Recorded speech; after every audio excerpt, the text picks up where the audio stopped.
Ki Hajar Dewantara, yang lahir dengan nama Raden Masuwardi Surjaningrat pada tanggal 2 Mei tahun 1889 di Yogyakarta, merupakan cucu dari Sri Paku Alam ketiga dan ayahnya bernama Gusti Pangeran Harya Surjaningrat. Ki Hajar Dewantara adalah seorang tokoh bangsawan Jawa yang memiliki peran penting dalam perjuangan untuk kemerdekaan Indonesia. Ia adalah seorang pendidik, jurnalis, dan politikus yang mengabdikan hidupnya untuk memperjuangkan kesetaraan sosial politik dalam masyarakat kolonial serta memajukan pendidikan nasional. Pendidikan formal Ki Hajar Dewantara dimulai di Ropisela Gere School ELS Sekolah Rendah untuk Anak-anak Eropa. Namun, beliau juga mendapatkan pendidikan di lingkungan Istana Paku Alam, serta mengikuti Quick School Sekolah Guru di Yogyakarta.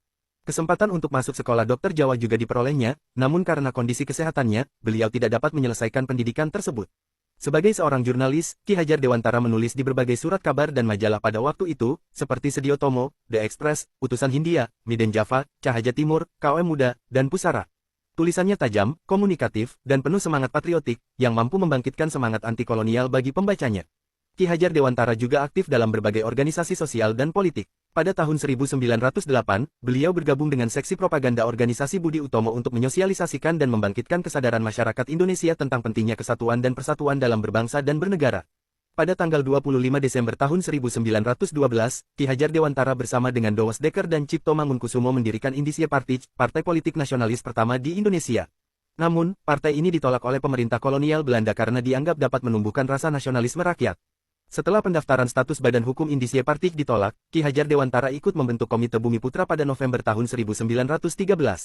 Komite ini merupakan komite tandingan dari Komite Perayaan 100 Tahun Kemerdekaan Bangsa Belanda. Melalui tulisannya yang kritis, beliau mengkritik pemerintah kolonial Belanda yang merayakan 100 tahun kemerdekaan mereka dengan membebankan biaya tersebut kepada rakyat jajahan. Salah satu tulisan beliau yang berjudul Als ik eens Nederlander was, seandainya aku seorang Belanda, mengundang kecaman dari pemerintah kolonial Belanda. Akibat tulisan ini, beliau dijatuhi hukuman tanpa proses pengadilan, berupa hukum interning, hukum buang, dan diasingkan di Pulau Bangka. Namun, semangat perjuangan Ki Hajar Dewantara tidak padam. Setelah kembali dari pengasingan, pada Juli tahun 1922, beliau mendirikan Perguruan Nasional Taman Siswa (PNTS) di Yogyakarta. Tujuan dari pendirian lembaga pendidikan ini adalah memberikan kesempatan kepada anak-anak pribumi kelas bawah untuk memperoleh pendidikan. Pendidikan yang ditekankan oleh Ki Hajar Dewantara di Taman Siswa bukan hanya tentang pelajaran akademik, tetapi juga tentang pentingnya memiliki rasa kebangsaan dan semangat perjuangan untuk meraih kemerdekaan. Pada awalnya, pemerintah kolonial Belanda mencoba membatasi dan menghambat perkembangan taman siswa, namun dengan dukungan media massa dan berbagai organisasi, upaya tersebut dapat diatasi. Peran Ki Hajar Dewantara dalam kemerdekaan Indonesia tidak hanya terbatas pada pendidikan. Beliau juga terlibat aktif dalam pergerakan nasionalis dan memperjuangkan kemerdekaan Indonesia. Setelah proklamasi kemerdekaan pada tanggal 17 Agustus tahun 1945, beliau ditunjuk sebagai Menteri Pendidikan dan Kebudayaan dalam Kabinet Presiden Soekarno.